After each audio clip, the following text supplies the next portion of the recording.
Bom, pessoal, iniciamos a nossa gravação. Bom dia a todos, espero que vocês estejam bem, tá? Vamos iniciar mais uma semana, né? A nossa aula de hoje vai ser sobre radiação, novamente, tá? No início, antes de iniciar falando sobre a nossa aula, eu vou pedir para vocês escreverem no chat o nome de vocês e a turma, para depois eu registrar a presença de vocês, tá bom? Eu vou aproveitar também para relembrar, não sei se é o caso de vocês, acredito que não, mas tem alunos ainda que não realizaram as atividades, tá? Então eu vou pedir para que esses alunos que não realizaram as atividades, né, de ciências que estão na plataforma do primeiro bimestre, as APs, as sequências digitais que estão na plataforma do CAED, as tarefas do centro de mídias, tá? Todas essas atividades devem ser feitas até o dia 21 de maio, tá bom? Estou falando para vocês, né, como eu falei, acho que não é o caso, né, acho que todos aqui já fizeram as atividades, já estão de acordo, né, para o fechamento de bimestre, porém, como esse vídeo está sendo gravado, eu estou reiterando aqui para poder aqueles que assistirem depois, né, posteriormente, possam ter acesso e lembrar que podem fazer essas atividades até o dia 21 de maio, tá? Que depois dessa data nós vamos fazer o conselho de classe e aí vamos fechar a nota de vocês do primeiro bimestre, tá bom? Então, tem outras pessoas que entraram agora, coloquem o nome no chat, por favor, a turma também, para eu registrar a presença de vocês, tá? Bom, não deixe de participar dessas atividades, tá certo? Porque, como eu já falei, vou repetir, essas atividades são importantes para vocês obterem o conhecimento dentro das ciências, tá? Então, o importante é engajar, participar e aproveitar as oportunidades, tá certo? Bom, na aula passada, né, aqui pelo Meet, a gente estudou sobre energias radiantes, certo? Nós vimos as radiações eletromagnéticas, nós vimos sobre radiações corpusculares, e hoje, como eu falei na aula passada para vocês, nós vamos ver uma animação sobre energias também radiantes, tá bom? E como foi a produção do raio-x, tá? Então, a gente viu que as energias radiantes ou a radiação, ela pode se dar por ondas eletromagnéticas, né, ou através de partículas corpusculares alfa e beta. E dentro dessas ondas eletromagnéticas estão as ondas de rádio e TV, micro-ondas, infravermelho, luz visível, ultravioleta, raio-x e o raio gama, tá bom? Então, hoje nós vamos ver essa animaçãozinha rápida, tá, sobre energia radiante e produção do raio-x para fixar um pouco mais o conhecimento do que nós vimos na aula passada, tá certo? Então, eu vou compartilhar a tela com vocês para apresentar o vídeo, tá bom? Só um minutinho.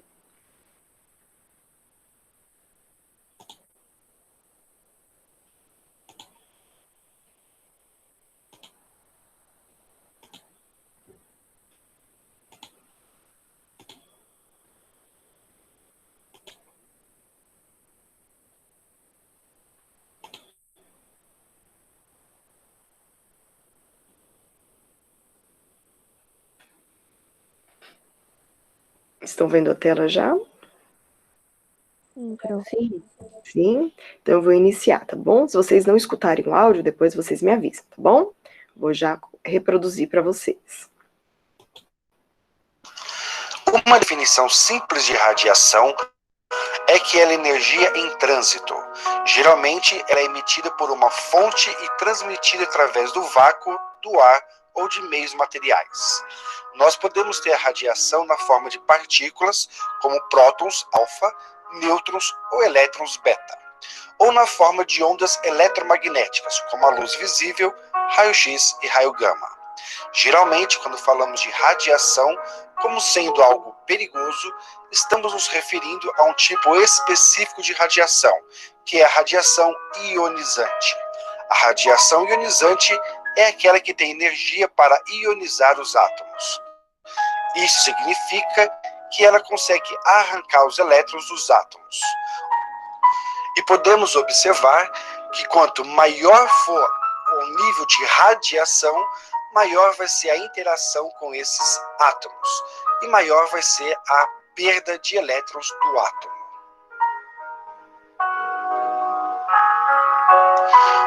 Todos os átomos da natureza podem ser observados na tabela periódica. O nosso corpo, ele é formado por um conjunto de átomos, sendo os principais o hidrogênio, carbono, nitrogênio e oxigênio, e todos esses susceptíveis à ação da radiação.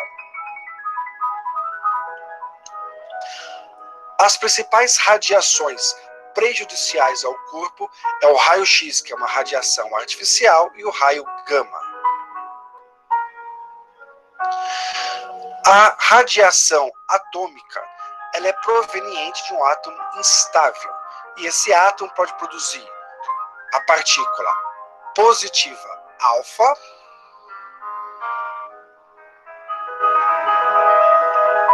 a partícula negativa beta e a onda raio gama.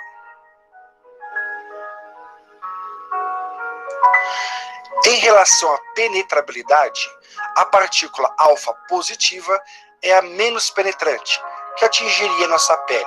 Já a partícula negativa beta pode atingir os nossos músculos. E a onda eletromagnética gama pode ultrapassar o nosso organismo, prejudicando inclusive os nossos órgãos. Observe que quanto maior o nível de radiação, maior a interação. E isto pode causar no nosso organismo uma espécie de fragmentação das nossas moléculas. As moléculas fragmentadas podem se unir de forma a fazer um novo rearranjo, transformando as moléculas em moléculas alteradas. Essas alterações também podem atingir o nosso material genético, o nosso DNA. Esse DNA é um livro que contém todas as informações de como o organismo deve ser. Lembrando que este livro é uma fórmula simbólica, comparativa. A radiação pode destruir esse material genético, esse DNA. Esse DNA apresenta-se em uma dupla fita, sendo uma fita de origem do pai e a outra fita de origem da mãe. E a radiação pode danificar este material genético. O nosso corpo consegue, de certa forma, reparar esse DNA, devolvendo a integridade à célula. E desta forma, a célula não se torna prejudicada. Por outro lado, dependendo da radiação e de como ela destruiu ou danificou esse material genético, o corpo não consegue mais fazer uma reparação. 33% da perda de DNA se dá por ação direta, sendo que 67% por radicais livres do corpo. A radiação alfa, que é uma partícula positiva, ela é pesada e lenta e pode causar lesões superficiais, atingindo a nossa pele.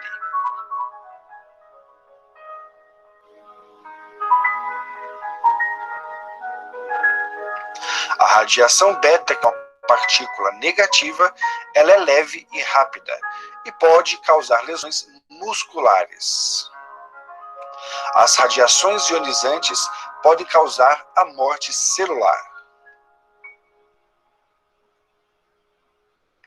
A radiação ionizante pode causar vários danos ao organismo, como queimaduras, inflamação da mucosa gastrointestinal e descamação da pele. As ondas gamas são uma das energias radioativas mais perigosas e penetrantes, o que pode causar lesões nos órgãos. Elas podem causar a quebra total do DNA e morte celular. O excesso de radiação pode causar a síndrome aguda da radiação. Por exemplo, um GRAY de exposição de radiação que equivale a 10 milhões de banana, ou 50 mil raios-x de tórax, pode causar náusea, diarreia e depressão no sistema sanguíneo. De 1 a 3 Gray, que equivale a 30 milhões de banana ou 150 mil raios-x, causa náusea, diarreia e depressão no sistema sanguíneo, além de fortes infecções. De 3 a 5 Gray, pode causar hemorragia, perda de pelos e esterilidade. E isto equivale a 50 milhões de bananas ou 250 mil raios-x.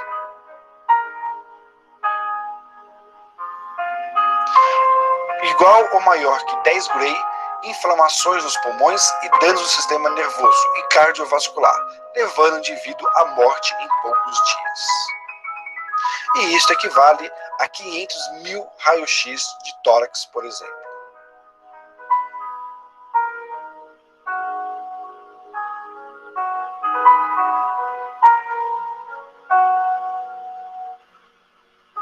A radiação iônica pode ter efeito acumulativo no organismo.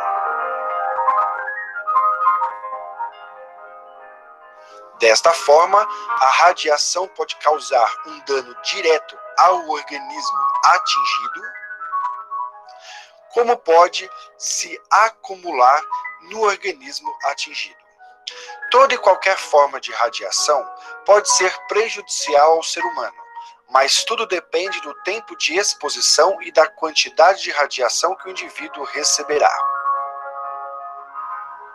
A exposição prolongada e sem os devidos cuidados de prevenção podem causar a alteração no DNA celular e facilitar o desenvolvimento do câncer no organismo.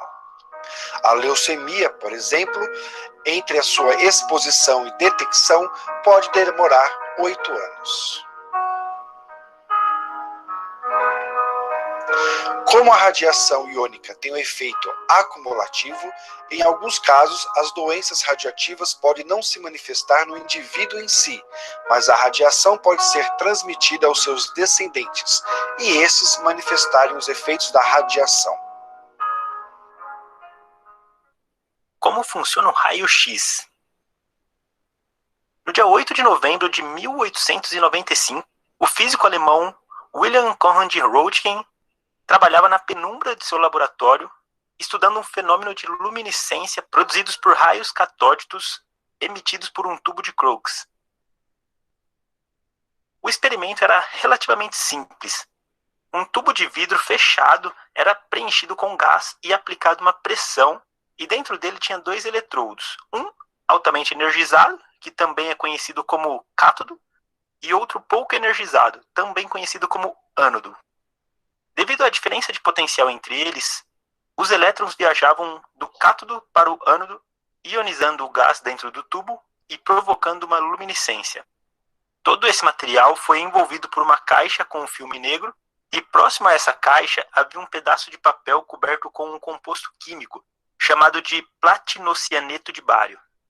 Durante os testes, Röntgen percebeu que quando aplicava energia no tubo, ele emitiu uma certa radiação que marcava o papel com platinocianeto. Intrigado, ele virou o papel do outro lado e, mesmo assim, algo ainda o iluminava.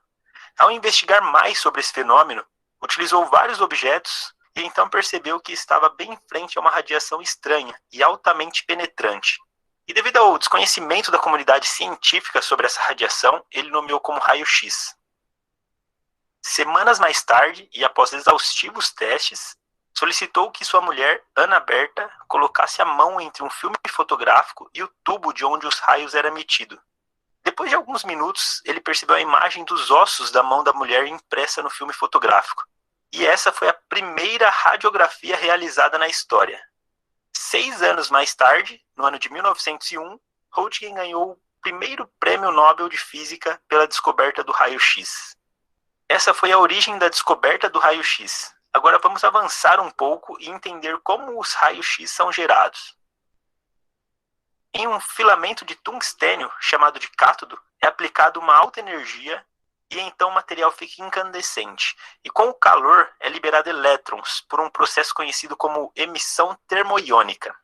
Essa nuvem de elétrons avança sentido outro componente de tungstênio, dessa vez com menor tensão, que chamamos de ânodo. Esse caminho que os elétrons percorrem só é possível devido ao diferencial de potencial entre o ânodo e o cátodo, que é medido em kV. Quando um elétron que saiu do cátodo se choca com o alvo, produz 99% de calor e 1% de raio-x. Esse é o motivo do uso do material de tungstênio na produção de raio-x. Esse metal tem um ponto de fusão bem alto, podendo aguentar mais de 3.000 graus Celsius. Tem boa condutividade térmica e também tem um número atômico alto, contendo 74 elétrons por átomo, e sendo mais eficiente na produção dos raios-x. Bom, vamos ignorar os 99% de calor e vamos nos concentrar nesse 1%, que é o que importa para nós. Nesse 1% dos casos, os elétrons passam tão próximo ao átomo de tungstênio que ocorrem dois fenômenos. O primeiro, conhecido como freagem, e radiação característica. No primeiro processo, o elétron passa bem próximo ao núcleo do átomo. E como o elétron é carregado negativamente e o núcleo positivo, isso faz com que o elétron seja desviado de sua trajetória, causando uma desaceleração e transformando energia cinética em emissão de fótons de raio-x. O segundo processo ocorre quando um elétron, ao entrar na órbita de um átomo, colide com outro elétron orbital de uma determinada camada e o arranca de sua órbita, deixando a posição de um elétron vago. Ao acontecer isso, outro elétron de uma camada mais externa ocupa o espaço. Durante a transição, esse elétron libera energia em forma de raio-x. Isso porque o elétron cede energia para transitar de uma camada mais externa para uma camada mais interna do átomo. Dentro do espectro eletromagnético, os raios-x estão exatamente aqui, dentro da faixa entre 30 petahertz a 30 hexahertz. Isso torna uma frequência ionizante e com alto poder de penetração, podendo penetrar facilmente materiais como papel, madeira, plástico, inclusive o corpo humano, sendo contido por metais pesados, como chumbo, aço e até mesmo camadas de concreto. Bem, como já vimos no vídeo que falamos sobre 5G, as frequências ionizantes são prejudiciais à saúde. Portanto, o uso de tecnologias ou equipamentos que geram essas frequências tem que ser muito bem controlado. Aqui eu coloco uma tabela onde mostra um comparativo de exposição aos raios-x. E podemos ver que a quantidade de radiação que somos expostos ao realizar um exame de radiografia do braço é menor do que a exposição ao comer uma dúzia de bananas. E muito menor do que um voo entre Nova York e Los Angeles. Isso quer dizer que mesmo que raio-x seja nocivo, quando usado de forma correta, é muito útil e pode até mesmo salvar vidas. E para finalizar, onde usamos os raios-x nos dias de hoje? Bem, dentre várias áreas que usamos essa tecnologia, podemos citar, em primeiro lugar, a medicina, onde essa tecnologia é usada para controle, diagnóstico e tratamento de doenças como câncer, tumores, osteoporose, artrite, fraturas, cáries, pneumonia e muitas outras doenças relacionadas aos ossos e alguns órgãos do corpo humano. Já na área de segurança, os raios-x são usados no controle de acesso em locais altamente restritos, inclusive uma rotina nos aeroportos de todo o mundo. Sabe aquela esteira em que você coloca sua bagagem de mão e retira após passar por uma caixa? Sim, dentro daquela caixa tem um emissor de raio-x que identifica o formato dos objetos que existe dentro da sua bagagem e transmite ao operador que está sentado bem à frente da esteira. E para fechar, e não menos importante, o raio-x também é usado na indústria no controle e qualidade de peças, soldas e materiais, na identificação de possíveis rachaduras, descontinuidades e microdefeitos.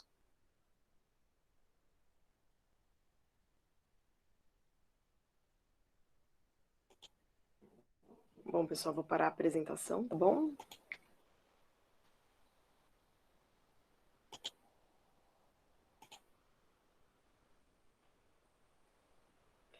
Espero que vocês tenham gostado do vídeo, das animações apresentadas sobre a radiação eletromagnética e corpuscular, né? Então, a primeira parte falou exatamente do que a gente tratou na nossa aula passada, né? E a segunda parte do vídeo, que falou sobre a história do raio-x, vocês conheceram um pouquinho mais de como foi descoberto, né, o raio-x, né? E as aplicações dele em diversas áreas. Essas aplicações, né, do raio-x, nós vamos aprender um pouco mais também na nossa próxima aula, que será na sexta-feira. Tá? Então a gente vai ver um pouquinho mais sobre as radiações na área da saúde, tá bom? Vocês viram também no Centro de Mídias esses, né, temas, e a gente vai retomar um pouco mais aqui nas nossas aulas, tá bom? Nós vamos ver, então, como eu falei, aplicações na radiação na saúde, na natureza, nos alimentos, enfim, a radiação no nosso cotidiano, tá bom? Durante a nossa apresentação, cortando um pouquinho, eu vi que alguns alunos entraram, né, na nossa aula. Então, eu vou pedir para eles, se eles não escreveram ainda no chat, escrevam o nome e a série para eu poder registrar a presença depois, tá bom? O que eu tenho para falar para vocês? Eu tenho que avisar que vocês já tenham uma atividade do segundo bimestre na plataforma da escola ou no meu site pessoal, tá? Essa segunda atividade envolve basicamente o que a gente viu nessas duas aulas, né? Na aula passada, segunda-feira passada, e hoje, sobre radiação, tá? Sobre energias radiantes. Então, vocês devem entrar na plataforma da escola ou no meu site pessoal e fazer essa atividade já para o segundo bimestre. Lembrando que o bimestre, né, as atividades do primeiro bimestre ainda estão disponíveis para vocês fazerem também. Então, vocês têm lá, quem não fez o primeiro bimestre tem que fazer as 4 atividades do quarto bimestre, e já tem uma para o segundo bimestre, que é sobre esse assunto que a gente está vendo agora, tá bom? Então, não deixem de fazer. Já aproveitem e vão fazendo antes que comecem a ter várias atividades de outras disciplinas do segundo bimestre, tá bom? O que vocês vão encontrar nessa atividade? Vocês vão ver os textos de apoio, que vocês podem ler, né? Toda essa teoria que está sendo explicada para vocês nas aulas vai estar lá escrita para vocês lerem, né? Porque tem gente que tem facilidade em visualizar, né? Vídeos, assistir, ilustrações, enfim.